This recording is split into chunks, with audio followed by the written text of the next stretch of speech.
Thanks, everybody. And it's great going last because everybody's said everything already. So I can, like Holly, I can only agree. But let me talk a little bit about what we're doing in Stockholm here in Sweden a bit, just by stepping back a moment and just thinking about more broadly this question of how do we effectively flip the park inside out and pour it into our cities more broadly. So if you go to the next slide, please.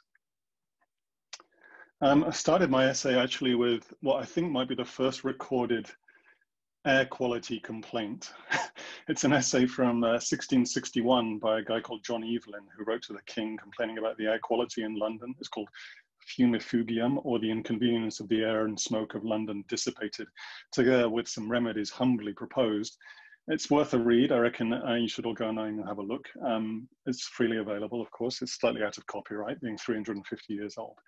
And it's kind of a good old English whinge in a way, if I can say that in the nicest possible sense. But his answer was, we should probably shift a few of these industries out of the middle of London, but we should also surround London with gardens.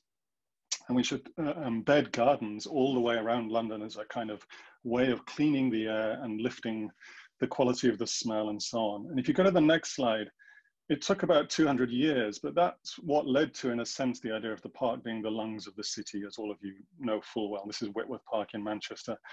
You could look at any of the great parks in London or New York, even Central Park. But the idea of this kind of lung separated from the body was a great step forward, but at the same time separates the park out.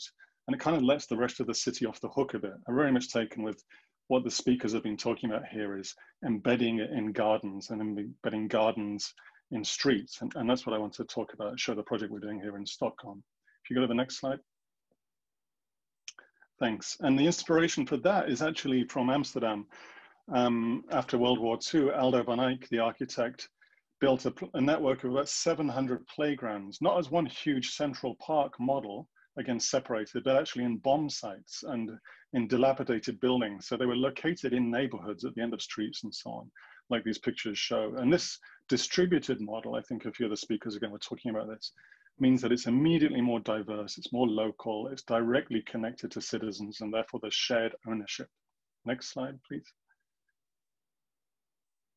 Paris's 15-minute city model is a kind of a step in this direction, as are Barcelona superblocks. Next slide. And many urban divisions, this one's by Space 10, are kind of increasingly getting behind biodiversity in new places, new sites that have been built. I could have plucked any one of hundreds of projects here.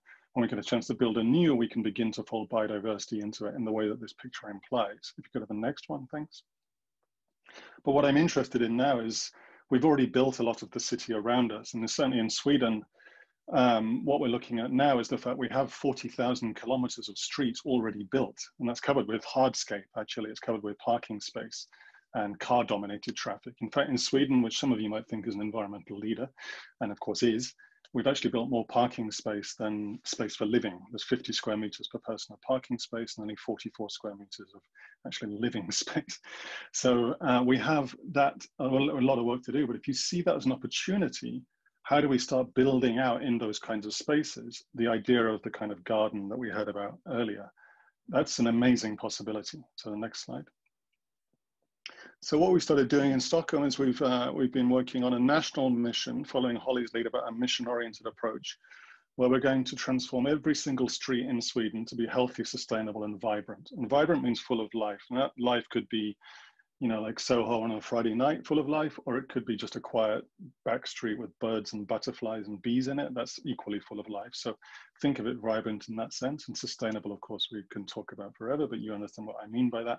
And generating health as opposed to diminishing health. And our starting point has been to work with 4 schools in Stockholm and the kids in those schools. And these kids are actually designing the street themselves. So our model here is the street is designed by the street being the residents and users of the street. And that's a highly distributed model. It's super local in that sense. And it has diversity built into it. As in, this school defines their street. If the next street along has an aged care center with 80-year-olds in it, they define their street and so on. If you go to the next slide. As you can tell, we made a sort of kit of parts approach for this. This is what the kids come up with. Of course, if you let kids design the street, They're extremely good urban designers, I would say. They're building in fake palms and swing sets and dance platforms and gardens, of course. And those are then transformed by Stockholm municipality's planning department and architects into something we can deploy. So if you go to the next one. We've designed then a modular kit of parts that enables people to select and adapt. So they can choose from the kit, and indeed they can add to the kit. It's all made of timber, so it's wooden elements here, so it's softening it in that sense. And of course, it's got various bits of application built on top of it. The greenery is very much on top of the street at the moment, which because it's a starting point. In the end, we want to get to actually transforming the street so we can put proper roots down, of course. But this begins with a half step in that direction. Next one, please. So, and this is the first prototypes out on the street. So you see these are wooden street elements. They've got social spaces. They're solving for bike parking. They're solving for scooter stands and so on. If you go to the next one. People have begun to adopt them already and adapt them. This is a family having a picnic in the background, and they've used the sea as a picnic table in the foreground, and they get bonus points for using a tablecloth. It's very civilized. This is exactly the lovely kind of adaptation that I was hoping would happen with this kind of project, but you can't predict what's going to happen here. The bit on the right, by the way, is from Michael Sorkin, who is a great American architect, which is worth looking at as a kind of design guidelines for throwing over the participation model to the local, super local level of the street. Next one, please. And then, of course, there's greenery and the space is built in, and because it's a school, there's chalkboards and things. Next, these are all kind of additional elements. And we're looking at all of the data behind that, which you all know full well about increase in air quality, increase in birdsong, but also increase in social space and conviviality, decrease in carbon, et cetera, et cetera. This begins to really build up a multi-dimensional value model for why you might do this. The next one.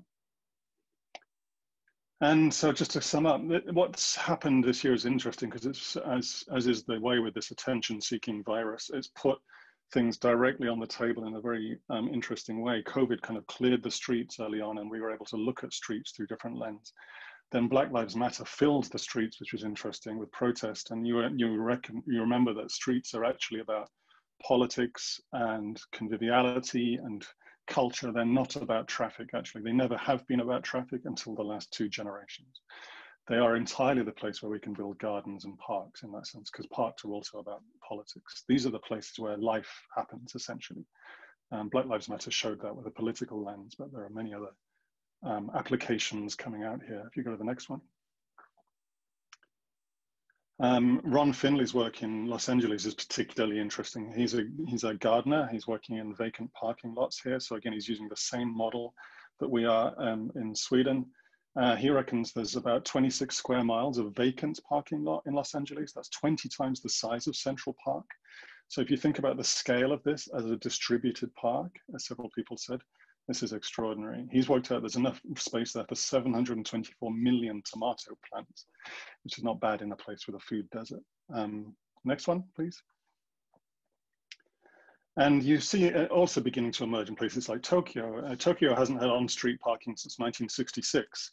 So taking the parking away enables people to build out, even in the smallest places, you see this ownership of the space in a really lovely way. And then the last slide.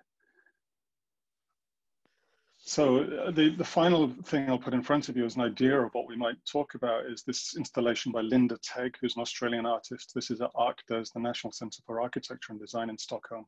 She did a lovely installation this year called Infield. It's just gone away, but this was building a meadow in a vacant car park around the back of ArcDes. And you see it's kind of modular elements, but the infield is kind of the fallow meadow in between the traditional Swedish settlement and agricultural land. It's the bit in between. And it has this kind of shared ownership. And it's one of the most biodiverse environments in Europe, actually. It's kind of extraordinary. And this kind of more fluid approach to greenery, not trapped in a box, which is how it currently is in streets often, but actually beginning to flow more organically. That's what we hope our street project will open up the space for. We're building the platform to begin with, and we want to introduce this kind of garden as a result. And that suggests an entirely different relationship between maintenance, the community around them, and what happens in the street, what I would call the 1-minute city in relation to Paris's 15-minute city, the immediate kind of shared garden that's outside your front door. I'll leave it at that. Thank you.